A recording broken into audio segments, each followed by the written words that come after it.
نحمده ونصلي على رسوله الكريم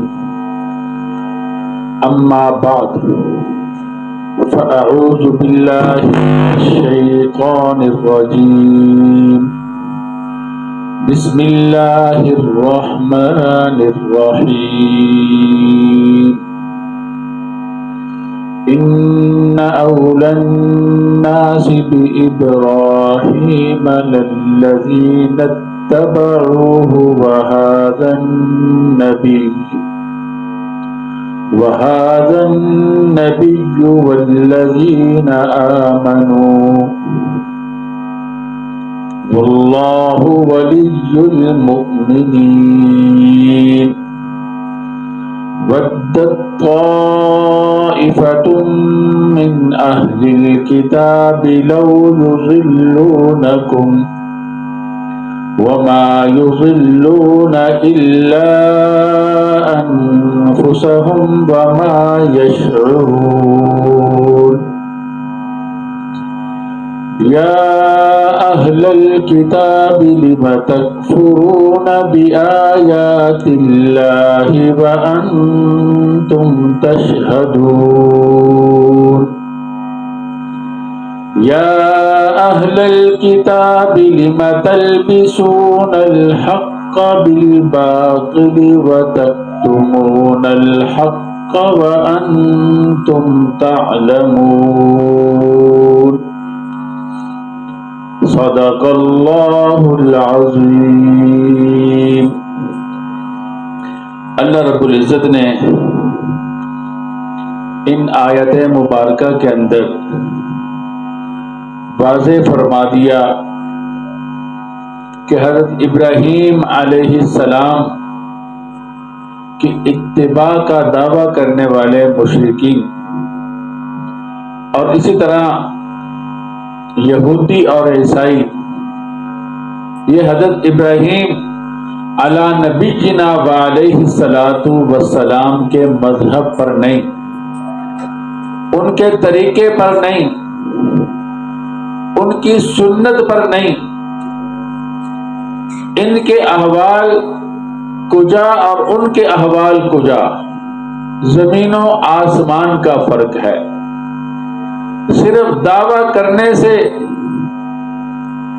لازم نہیں آتا کہ انسان اسی طرح ہو جس طرح کا دعویٰ کر رہا ہے، جیسا کہ آج کل بہت سے لوگ عشق رسالت کا دعویٰ کرتے ہیں، عشق مصطفیٰ کا دعویٰ کرتے ہیں اور ختم نبوت کی حفاظت کا دعویٰ کرتے ہیں، مگر اندر سے اپنی فاسد نفسانی خواہشات جو ہے ان کی اتباع کر رہے ہوتے ہیں۔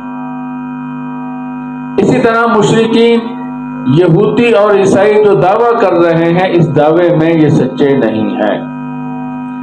روایات میں آتا ہے کہ نبی اکرم صلی اللہ علیہ وسلم کی ہجرت سے پہلے کچھ مسلمان ہجرت کر کے حبشہ چلے گئے تھے اور ان میں حضرت جعفر بن ابی طالب رضی اللہ تعالی عنہ بھی تھے۔ پھر آپ صلی اللہ علیہ وسلم نے بھی ہجرت فرما لی اور پھر غزوہ بدر بھی ہو گیا۔ جب غزوہ بدر کے اندر بڑے بڑے مشرکین کے سردار مارے گئے اور بڑی ان کو ناکامی ہوئی، بڑی ذلت ہوئی ان کو، تو انہوں نے مکہ کے اندر مشورہ کیا۔ مشورے کے اندر یہ طے کیا کہ ہم حبشہ کے اندر اپنے چند ہوشیار لوگوں کو بھیجتے ہیں، وہ کسی طریقے سے شاہ حبشہ نجاشی کو مل کر ہمارے ان آدمیوں کو واپس لے آئے تاکہ ہم ان سے بدر کے مقتولین کا قصاص لے سکیں۔ اس طرح اپنی انتقامی آگ کو، انتقامی جذبات کو اس طرح ہم کچھ سکون پہنچا سکیں۔ چنانچہ انہوں نے کچھ مال و دولت اکٹھا کیا جو نجاشی کو ہدیہ میں پیش کرنا تھا، اور عمر بن عاص اور عمارہ بن ابی معیط عمارہ بن ابی معیط ان دو کو تیار کیا، اور یہ سمندر کے راستے سے نجاشی کے پاس پہنچے، جا کر اس کو سجدہ کیا اور دوسرے سلامتی کے جو شاہی آداب تھے وہ بجا لائے، اور بادشاہ کی خدمت میں ہدیہ پیش کیا اور کہا ہماری قوم آپ کی خیر خواہ ہے، آپ کے لیے عافیت کی طلبگار ہے، آپ کی شکر گزار ہے۔ مسئلہ یہ ہے کہ ہمارے کچھ بیوقوف لوگ انہوں نے آ کر آپ کے ملک میں پناہ لی ہے۔ واقعہ یہ ہوا تھا کہ ان کا جو سردار ہے نعوذ باللہ وہ انتہائی جھوٹا آدمی ہے، انہوں نے کہا اللہ کی پناہ، اور کسی نے اس کی بات نہیں مانی۔ یہ چند بیوقوف کمزور ہلکے لوگ ہیں جنہوں نے اس کی بات کو مانا، اور ہم نے اس کو جھٹلا دیا، اور حتیٰ کہ اتنا تنگ کر دیا کہ وہ ایک گھاٹی میں پناہ لینے پہ مجبور ہو گئے، نہ ان سے کوئی ملتا ہے، نہ ان سے کوئی باہر آتا ہے، نہ ان سے ہمارا کوئی معاملہ ہے۔ ہم نے اس قدر ان کو تنگ کر دیا۔ اب انہوں نے اپنے چچا زاد کو آپ کے ملک میں بھیجا ہے تاکہ آپ کی بھی بربادی کا انتظام کر سکیں، آپ کو بھی بد مذہب کر دیں، آپ کے ملک کو بھی زوال سے دوچار کر دیں۔ تو بادشاہ نے کہا اچھا،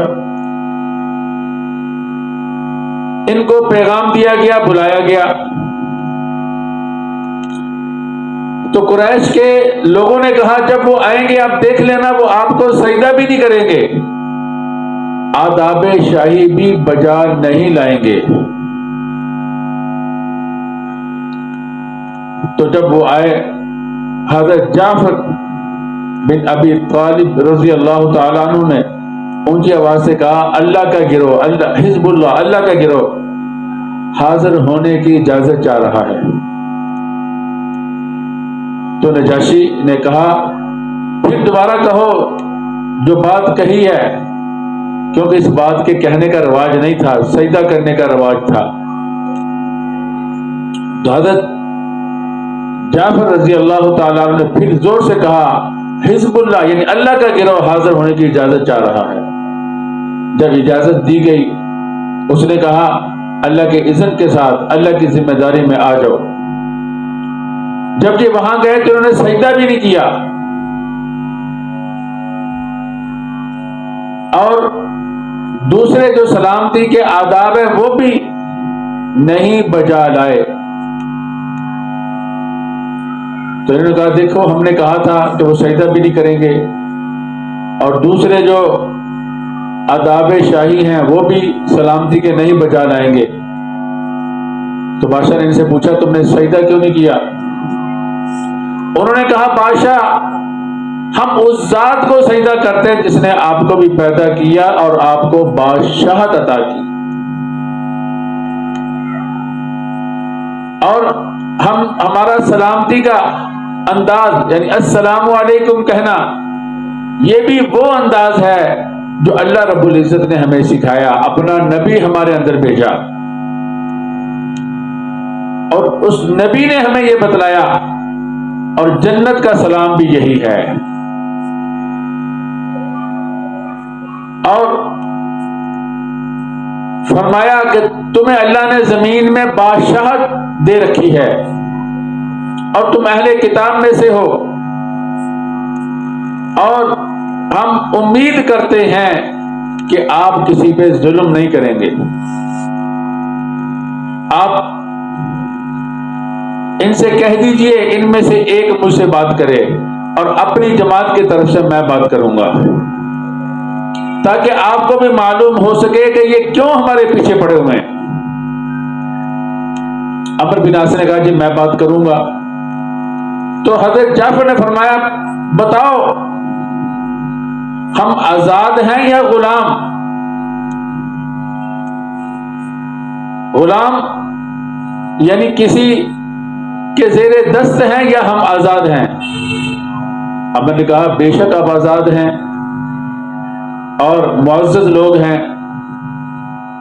تو نجاشی نے کہا چلو غلامی کا جو الزام تھا وہ ختم ہو گیا۔ دوسرا سوال یہ کیا یہ بتلاؤ کہ ہم نے کسی کو قتل کیا ہے جو تم ہمارے پیچھے آئے ہو، ہمیں واپس لوٹانا چاہتے ہو، کسی کا خون ہمارے بدلے میں ہے؟ تو اس نے کہا کسی کا خون نہیں ہے آپ کے اوپر، ایک قطرہ بھی خون کا نہیں ہے۔ پھر پوچھا کہ ہم نے کسی کا مال دینا ہے، کسی سے کوئی چیز لی ہے کہ اس کا دین ہمارے ذمہ ہو؟ نجاشی نے کہا اگر بہت زیادہ بھی ہوگا تو میں ادا کر دوں گا۔ عمر نے کہا ایک پائی بھی آپ نے کسی کی نہیں دینی۔ نجاشی نے کہا جب نہیں ہے تو پھر تم کیوں ان کے پیچھے پڑ گئے ہو؟ تو عمر نے کہا بادشاہ بات یہ ہے کہ یہ لوگ بددین ہو گئے ہیں اور اپنے آبا و اجداد کا دین چھوڑ بیٹھے ہیں، اس لیے ہم ان کے پیچھے ہیں۔ بادشاہ نے کہا بتاؤ تمہارا پہلے کیا دین تھا اب کیا ہے؟ حضرت جعفر رضی اللہ تعالی نے فرمایا پہلے ہم شیطان کے دین پر تھے، اللہ کا انکار کرتے تھے اور ہمیں کوئی تہذیب نہیں تھی۔ اب اللہ نے ہمارے اوپر کرم کیا، ہم اللہ کے دین پر ہیں اور ہم اللہ ہی کی عبادت کرتے ہیں۔ اللہ نے ہمارے اندر ایک نبی بھیجا ہے جس نے ہمیں اچھائی کے طریقے بتلائے ہیں۔ بادشاہ نے پوچھا تمہیں وہ کیا کہتے ہیں؟ حضرت جعفر نے فرمایا وہ نبی ہمیں اچھائی کا حکم کرتے ہیں، پڑوسیوں کے ساتھ حسن سلوک کا، رشتہ داروں کے ساتھ حسن سلوک کا، یتیموں کے ساتھ حسن سلوک کا درس دیتے ہیں۔ تو اللہ نے ہمارے پاس وہ نبی بھیجے اور ان کو بھی ایسے ہی کتاب دی جیسے ابن مریم کو دی، یعنی عیسیٰ علیہ السلام کو دی۔ تو بادشاہ نے کہا ٹھہر جاؤ تم نے بہت بڑی بات کہہ دی ہے، ذرا نرمی اختیار کرو۔ بادشاہ کے حکم سے ناقوس بجایا گیا، اس کا مطلب یہ تھا کہ علماء اور مشائخ اکٹھے ہو جائے۔ جب عیسائیوں کے بڑے بڑے علماء اکٹھے ہو گئے، بادشاہ نے کہا میں تمہیں قسم دیتا ہوں اس رب کی جس نے عیسیٰ علیہ السلام کو انجیل دے کر بھیجا، تم سچ سچ بتاؤ کہ عیسیٰ علیہ السلام اور قیامت کے درمیان کیا کوئی نبی آئے گا؟ عیسیٰ علیہ السلام نے تمہیں کوئی ایسی ہدایت دی تھی؟ انہوں نے فرمایا ہاں، عیسیٰ علیہ السلام نے فرمایا تھا کہ نبی آئیں گے اور جو ان کی بات مانے گا اس نے میری بات مانی، جس نے ان کا انکار کیا اس نے میرا انکار کیا۔ بادشاہ نے کہا اچھا پھر تم بتلاؤ نبی کی جو کتاب ہے، جو کتاب لے کر آئے ہیں، اس میں سے ہمیں کچھ پڑھ کر سناؤ۔ حضرت جعفر رضی اللہ تعالی عنہ نے سورۃ العنکبوت پڑھنا شروع کر دی، پھر سورۃ الروم پڑھی، سب کی آنکھوں میں آنسو جاری ہو گئے اور وہ کہنے لگے مزید سناؤ۔ حضرت جعفر رضی اللہ تعالی عنہ نے سورۃ الکہف پڑھ کے سنائی، اور قریش کے لوگ کہنے لگے جب انہوں نے دیکھا کہ بادشاہ کا دل ان کے حق میں نرم ہو گیا ہے، کہنے لگے اے بادشاہ یہ عیسیٰ علیہ السلام کو برا بھلا کہتے ہیں اور گالیاں نکالتے ہیں، ان کی والدہ کو بھی برا بھلا کہتے ہیں۔ بادشاہ نے حضرت جعفر بن ابی طالب رضی اللہ تعالی عنہ سے پوچھا کہ تم عیسیٰ بن مریم کے بارے میں کیا کہتے ہو؟ تو حضرت جعفر رضی اللہ تعالیٰ عنہ نے سورۃ المریم پڑھ کے سنائی۔ جب حضرت مریم اور حضرت عیسیٰ علیہ السلام کے تذکرے پر پہنچے تو بادشاہ نے اپنی مسواک کا ایک چھوٹا سا ریزہ لیا، ذرہ لیا، اور اس کو اٹھایا اور اٹھا کر فرمایا کہ عیسیٰ علیہ السلام اس سے زیادہ اتنا بھی نہیں کہتے تھے۔ اور بادشاہ کو معلوم ہو گیا کہ یہ لوگ سچے ہیں۔ بادشاہ نے نبی اکرم صلی اللہ علیہ وسلم کے بارے میں پوچھا تو حضرت جعفر رضی اللہ تعالیٰ عنہ نے اس کو بھی اچھے انداز میں بتلا دیا کہ وہ کیا کیا چیزوں کا حکم دیتے ہیں۔ اس کے بعد بادشاہ نے کہا کہ یہ ابراہیم علیہ السلام کے پیروکار ہیں، آج ان کا کچھ بھی نہیں بگاڑا جائے گا، ان کے ساتھ ناانصافی نہیں ہوگی۔ ان سے کہا کہ تم اس ملک میں امن کے ساتھ رہو۔ امن نے کہا کہ یہ کون سا گروہ ہے جو ابراہیم علیہ السلام کا پیروکار ہے؟ انہوں نے فرمایا یہی گروہ ہے، اور جس کے پاس سے یہ آئے ہیں ان کا نبی بھی ان کا پیروکار ہے اور یہ بھی ان کے پیروکار ہیں۔ مشرکین دعویٰ کرتے ہیں کہ ہم پیروکار ہیں، حالانکہ وہ ابراہیم علیہ السلام کے پیروکار نہیں ہیں۔ تو ادھر نجاشی نے یہ کہا، ادھر مدینہ منورہ میں نبی اکرم صلی اللہ علیہ وسلم کے اوپر یہ آیت مبارکہ نازل ہوئی، ان اول الناس بابراہیم، بے شک ابراہیم علیہ السلام کے زیادہ ان کے زیادہ قریب وہ لوگ ہیں للذین اتبعوہ، جنہوں نے ان کی پیروی کی، وہذا النبی، اور یہ نبی، والذین آمنوا، اور ایمان والے۔ مشرکین کو تو ان کے ساتھ دور کا بھی واسطہ نہیں ہے۔ واللہ ولی المؤمنین، اللہ دوست ہے ایمان والوں کا، اس لیے کہ ایمان والے اللہ کے تمام نبیوں کو مانتے ہیں، اللہ کی تمام کتابوں کو مانتے ہیں، تو اللہ رب العزت بھی ان کا دوست ہے۔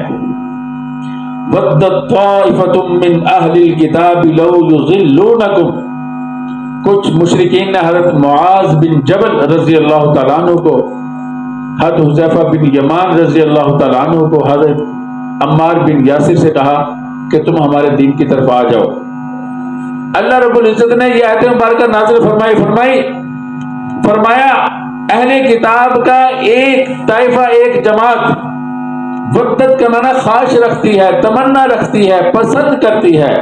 طائفہ کہتے ہیں جماعت کو، من اہل الکتابی، اہل کتاب میں سے، لو یضلونکم، لو ان کے معنی میں یہ کہ وہ تمہیں گمراہ کر دیں، وما یضلون الا انفسهم، وہ نہیں گمراہ کر سکتے، نہیں گمراہ کرتے الا انفسهم، مگر اپنے آپ کو، وما یشعرون، اور انہیں اس کا احساس بھی نہیں ہے، یعنی انہیں معلوم نہیں ہے کہ ہمارے اس فعل کا جو وبال ہے وہ بھی ہمارے اوپر ہی پڑ رہا ہے، ہماری گمراہی میں اضافہ ہو رہا ہے اور گمراہی کے وبال میں اضافہ ہو رہا ہے، انہیں اس کا علم بھی نہیں ہے، اور گمراہی ان کی بڑھتی چلی جا رہی ہے۔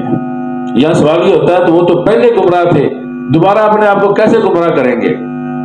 اس کا جواب میں نے ترجمے میں دے دیا، دوبارہ گمراہ کرنے سے مراد ہے گمراہی کا وبال اور اس کی سزا اپنے ذمہ لے رہے ہیں یہ لوگ، اس طرح کی حرکات کر کے۔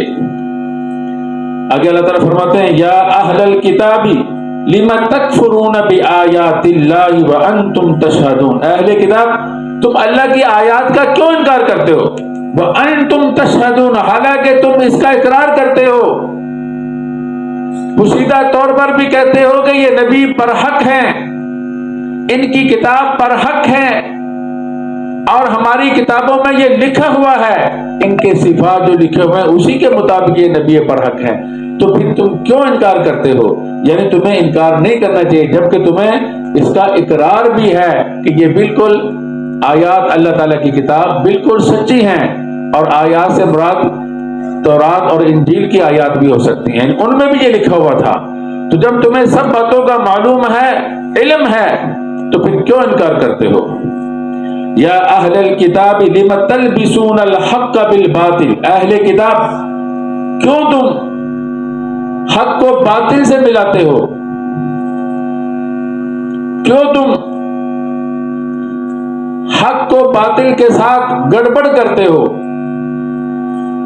وَتَكْتُمُونَ الْحَقَّ، اور تم حق کو چھپاتے ہو، وَأَنْتُمْ تَعْلَمُونَ، حالانکہ تم جانتے ہو، یعنی تمہیں پتا ہے یہ حق ہے، تمہیں پتا ہے کہ یہ غلط ہے، اس کے باوجود تم دو کام کرتے ہو، ایک تو حق کو چھپاتے ہو، لوگوں کو بتلاتے نہیں ہو، دوسری بات یہ ہے کہ تم حق اور باطل کو گڑبڑ کرتے ہو تاکہ لوگ مغالطے میں رہیں۔